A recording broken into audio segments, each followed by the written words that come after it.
រះតែពេលថ្ងៃលុះលងរីត្រីត្រូវពឹង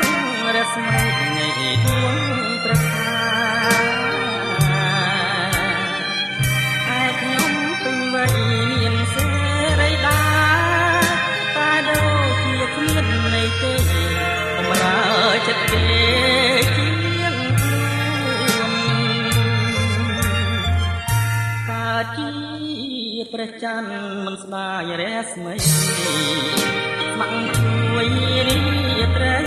បំភ្លឺលោកីជួបសាយសូរ្យាព្រះរៈនៃខ្ញុំរៀនច្បងគ្រួសារមិនខំពីដួងច័ន្ទថ្លាអូជាវាសនាជួយសាច់ឈាមអាយហាដូចជាទឹកលើស្លឹកឈូកត្រូវជាអល់បងមកគុំសោកមកកាយស្ដាយស្លាក់ណាឈុតចេញបងព្រាត់ពីស្រីតែចិត្តមេត្រីព្រួយផែនដីក៏នៅតែស្នាបើអូនជាបងតើធ្វើយ៉ាងណាមកខាងស្នេហាមកខាងទៀតគ្រួសារដែលត្រូវដោះស្រាយអូនណាយស្នេហាយ៉ាងណាមិនស្ដាយតែធ្វើមិនទៅឆោមឆាយស្រាយរឿងគ្រួសារមិនតន់រួចផង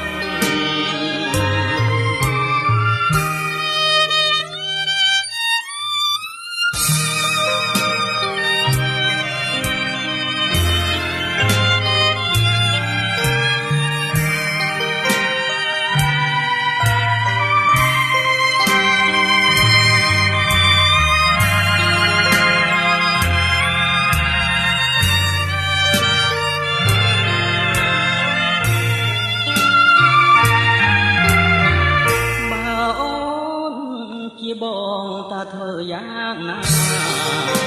មកខាងស្នេហាមកខាងទៀតគ្រួសារដែលត្រូវដោះស្រាយអូនណាយស្នេហា